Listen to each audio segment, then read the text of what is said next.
Hello दोस्तों, स्वागत है हमारे नए वीडियो में। आज की वीडियो में हम लोग एक रोमांटिक ड्रामा मूवी को एक्सप्लेन करने वाले हैं। इस मूवी के कहानी में हम लोग एक ऐसी औरत को देखेंगे जिसकी एक खूबसूरत नौकरानी होती है। ये औरत अपने नौकरानी से काफी क्लोज होती है और ये बात इसके हस्बैंड को पसंद नहीं आती है। जब भी ये हस्बैंड वाइफ इंटीमेट होते थे वो नौकरानी इन दोनों को देखती थी। आखिर इन तीनों के बीच में कैसा रिश्ता है ये हम लोग इस वीडियो में आगे देखेंगे। तो चलिए इस मूवी को शुरू करते हैं। मूवी के स्टार्टिंग में हम लोग सोफिया को देखते हैं। सोफिया ईवा नाम की औरत के यहाँ एक नौकरानी का काम करती थी। वो ईवा की बेहद खास नौकरानी थी। ईवा जहाँ भी जाती सोफिया भी उसके साथ जाती थी। कहने को तो ईवा सोफिया की नौकरानी थी, लेकिन दोनों के बीच में बहनों की तरह प्यार था। सोफिया ईवा के हर काम को किया करती थी। वो उसके खाने पीने से लेकर उसके नहाने तक का इंतजाम करती थी। सोफिया ईवा के इतने करीब थी कि ये बात ईवा के हस्बैंड जोश को पसंद नहीं आती है। कभी कभी जब ईवा और जोश नींद में होते थे तब अचानक सोफिया उनके कमरे में आकर अपना काम करने लगती थी। इसलिए सोफिया को लेकर अक्सर ही ईवा और जोश के बीच में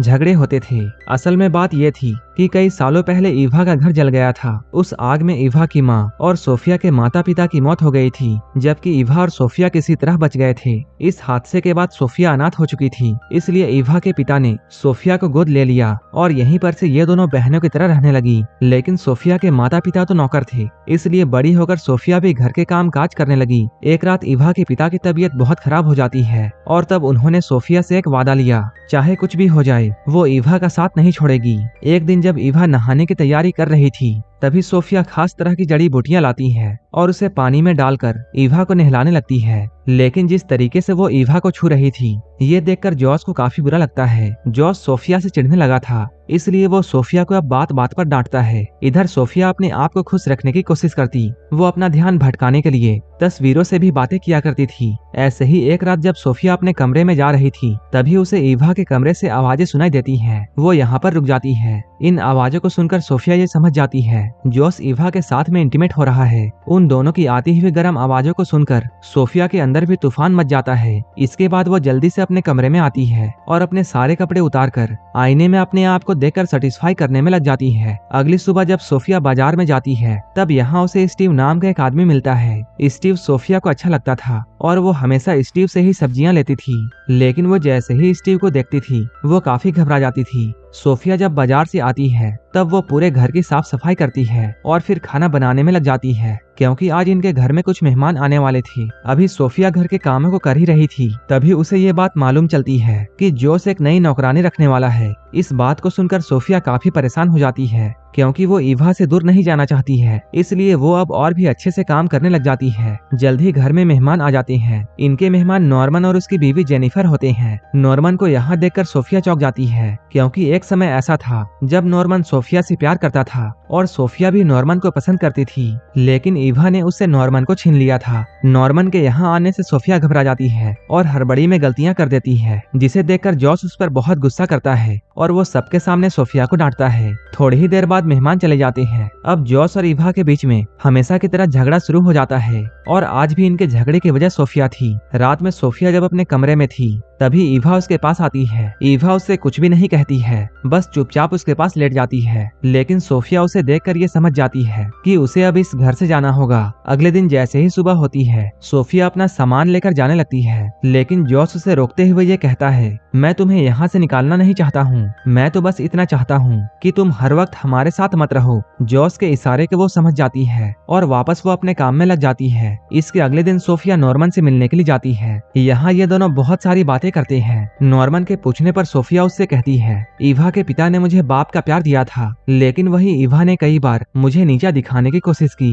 क्योंकि वो अपने पिता का प्यार किसी के साथ भी बांटना नहीं चाहती थी। नॉर्मन से बातें करते हुए उसे काफी अच्छा लग रहा था, लेकिन तभी ईवा उसके पास आकर उसे अपने साथ चलने के लिए कहती है। ईवा उसे जॉस के स्टूडियो में लेकर जाती है। यहाँ पर उन्हें एक छुपा हुआ बच्चा मिलता है जो कि जॉस की बनाई हुई मूर्तियों में छुपा हुआ था। असल में शादी के इतने सालों बाद भी ईवा अब तक मां नहीं बन पाई थी, इसलिए ईवा इस बच्चे को अपना बच्चा समझकर अपने साथ घर ले आती है। जब ईवा उस बच्चे को नहलाना चाहती थी तब वो बच्चा काफी उछल कूद करता है। ईवा के बाद जब सोफिया उसे नहलाने का ट्राई करती है तब वो आराम से उसके पास आता है। इसके बाद जॉस एक डॉक्टर को बुलाता है। बच्चे को अच्छी तरह चेक करने के बाद डॉक्टर इन लोगों को ये बताता है ये बच्चा बिल्कुल ठीक है, लेकिन इसका शरीर कुछ ज्यादा ही फ्लेक्सिबल है। इधर ईवा उसके शैतानियों से परेशान हो चुकी थी, लेकिन जॉस और सोफिया उस बच्चे की काबिलियत पहचान गए थे। एक रात ये लोग उस बच्चे को लेकर एक मेले में जाते हैं। जब ये लोग मेला घूमकर घर में फिर से आते हैं, तब इन्हें दरवाजे पर एक जादूगर मिलता है। उस जादूगर के देखने से पहले ही वो बच्चा कहीं छिप जाता है। जॉस के कहने पर सोफिया उस जादूगर के लिए खाने का इंतजाम करती है। खाना खाते हुए जादूगर ये बताता है मेरे सहायक की मौत हो गई है और अब उसका बेटा विली ही मेरा वारिस है। इस जादूगर की बातों से ये लोग समझ जाते हैं जो बच्चा उनके घर में है वही विली है। अब जादूगर अपने जादू का कमाल इन सभी को दिखाता है ताकि ये लोग डरकर विली को वापस कर दें, लेकिन जादूगर के लाख कोशिशों के बाद भी ये लोग उसे विली के बारे में कुछ भी नहीं बताते हैं। अब सोफिया विली का ध्यान रखने लगी थी, जिससे ईवा को उससे जलन होने लगती है। सोफिया ये सारी बातें नॉर्मन को बताती है। वो उसे ईवा को माफ करने की सलाह देता है। अब सोफिया फिर से नॉर्मन के करीब आना चाहती थी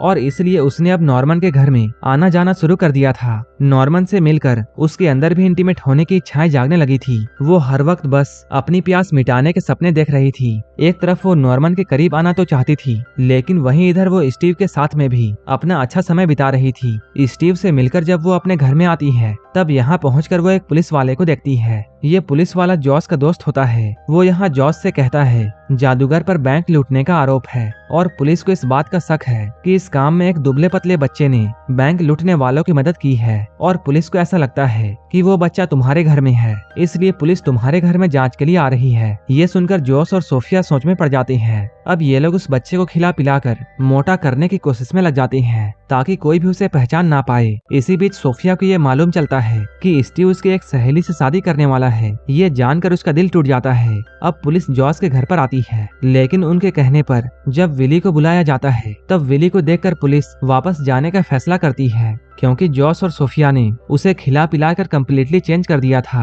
अब सब कुछ ठीक हो गया था। विली के बचने पर सब लोग बहुत खुश थे।